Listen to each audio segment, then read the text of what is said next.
and Rob. We have Brian Ries on the telephone, and we have David Warner here in the studios. Welcome, guys. Hey, nice to see you. Hey, how's it going? How are Dave you Warner, guys nice to doing? see you. You know what? Brian Hey, Ries, nice to hear you. Brian Ries. Yeah. How you doing? You know, we've actually put a picture up on the internet, and your face is everywhere now. Fantastic. Well, we really appreciate that. Yeah, of course. Luckily, I do all my reviewing in drag. Which is perfect, which is what I had That's what Rob expected. does. Frightening goes out. prospect. Well, Brian, talk to us about the cover story because you actually you tried the food stamp diet for a week or so. Can you tell us a little bit about it? Sure. I mean, it's really shocking when you only have that little amount to spend. It's really you really learn how much you spend throughout the week on food that you don't even realize. You know, like whenever you go to the coffee shop or whenever you go out to dinner or you stop and pick something up. When you're forced to live on just this tiny amount of food, it really makes you think about it and you start obsessing about it. Well, what is tell us about what you get on the food stamps and how much you can buy for that for a day, and how do you feed a family of 4 on that? Yes. Well, it's tough. I mean, the food stamp challenge is based on the average amount of money that a food stamp recipient receives in the U.S., which is $21 a week. Now, most people receive, if they're really destitute, they receive more. Brian, is that per person? That's $21 a week per person, so that equals out to almost exactly $1 for every single meal. And you know, you've met me. $1 for me? No, that's not working. No. So how did you live on that for a week? What did you do? You've got to pick the cheapest food possible, and you've got to really concentrate on how many calories and how much sustenance you're getting out of it too. So bags of beans and bags of rice are your lifesavers because there's lots of calories and they're really inexpensive. But you need protein, and meat is just not in any way affordable. Even the cheapest cuts of beef just blow your budget for a few days. So peanut butter and the beans again. I mean, you really have to pay attention to it, and it's very difficult to eat nutritionally. Brian, yeah, and that's what I was just going to say is that a lot of the people that use food stamps and the ease of being able to pick up inexpensive food doesn't allow you a very good diet, and it's almost it's even worse in a sense of the diet as well as it is trying to live on the $21 a week per person, and it doesn't seem like it's getting anywhere. Yeah, no, it's entirely true. And I met two women that were single moms in the one in Sarasota, one in Tampa, and they do a really good job of it. I mean, they've had some practice too, and there is a certain economy of scale. The more people you have in your household, the more money you get, and you can sort of pick and choose your ingredients a little bit easier that way.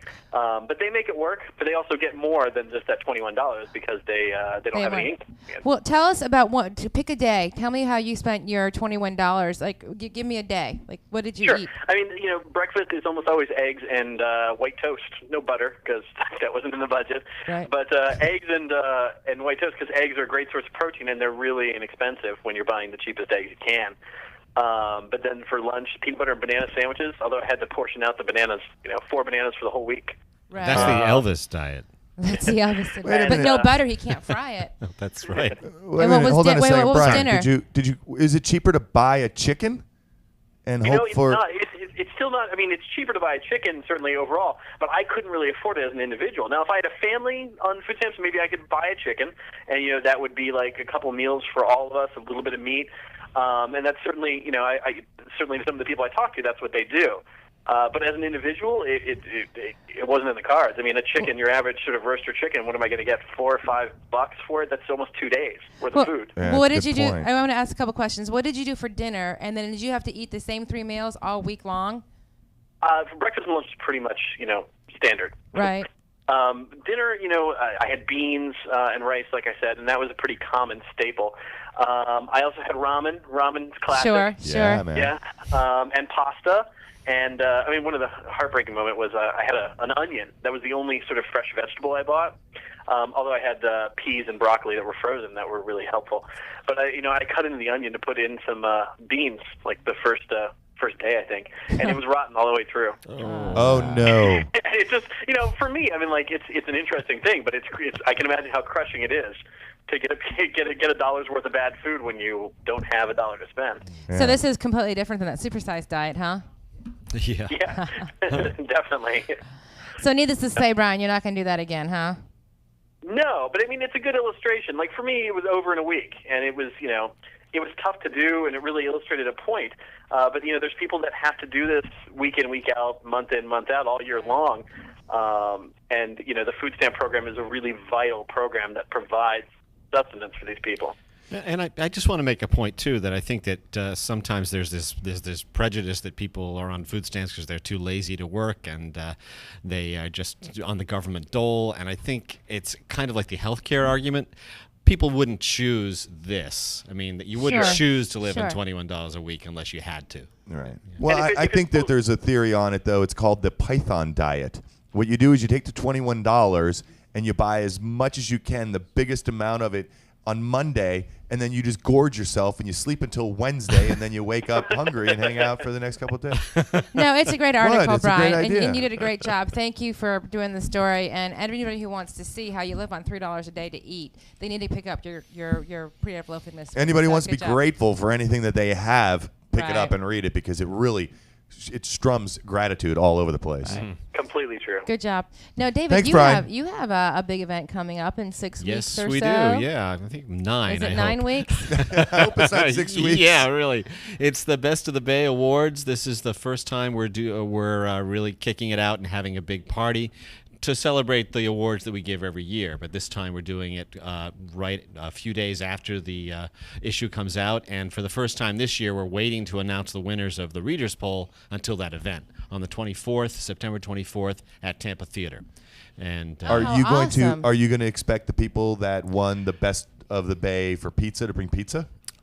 we haven't arranged with everybody like that, but if they feel the need to do that, then we will allow them to do that. All right, let's do it. Let's get on the horn. Yeah. Then there is a best pizza category this year, so it'll be interesting to see if it turns out the same as our PZZA tournament results. I don't know. But Brian's got himself a nose for some pizza. Uh-huh.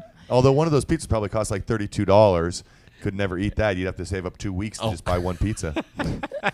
That's true. But then you have everybody. You invited all the Best of the Bay winners to come out. Yeah, we'll invite the winners, the nominees. There'll be presenters, and lots of surprises. We are hoping, and it should be a great party. And the whole idea is to kind of both honor the winners because these are the Best of the Bay, but also to kind of make fun a little bit of the whole awards show thing because it's rampant now, and this is our opportunity to like sort of Grammys, step into that. man. That'd be cool. Are you still going to have all of the people set up their booths and all that stuff like they have at your previous parties, or like not booths, but their stuff that they bring? No, because it'll be the theater. That's what I was, okay. But we will have lots of folks there I who don't will think be he knows representing what the you're talking businesses. about, Jay. He knows exactly what I'm talking about. I think that was the first year I was here, and they did something With the senator at the Weekly senator, Planner. right? Yeah. That was not. We didn't give out the awards at that party. That was just That's to celebrate right. the issue. Yep. This is Okay. the first time the party and the awards are sort of the same thing. And you can actually see us because we're going to be winning Best Webcast Show. I'm In sure. the world, I don't think we got nominated. There to be honest wasn't with a you. nom. We'll do that now. What's It's going all on right. this weekend? It's okay. What's going on this weekend? Well, there's a couple of great things. One, there's Herb Snitzer. Do you ever hear of him? You should have him on the show sometime as one of your creatives. He's a great photographer, and he has a decades-long career, and he lives in St. Petersburg, and he's having a retrospective of his work at the St. Petersburg Museum of Fine Arts. And speaking of Tampa Theater, they had that Sunday movie series, which is classic, so great. yeah. And they're doing The Great Gatsby this Sunday. So that's a good dress one. up in your finest 20s gear and go out to Tampa Do you find a lot of Theater. people do that? Yeah, he said that they had Gone with the Wind last Sunday, and there were a few people in costume that came for that. I would love to get in costume like Gone with the Wind. Yeah, right, Jan. But if you guys want to see all the C&Ds, pick up. I would love to I don't even believe that. pick Jan. up your edition of Creative Loafing, and all of their weekly picks are For there. a minute, I don't even believe it. I would love to dress up in those old gowns. Oh, that like were the Carol huge. Burnett skit. Remember that? The Gone with the Wind, Carol Burnett, where like she that. takes the curtain rod off Yes, the window and then she puts it under. puts Yes, the whole and then thing on you. yeah. I know exactly I can what see you're you in talking that about. look. That would That'd be be nice. perfect for you. We are David. Thank you very much. Thank you.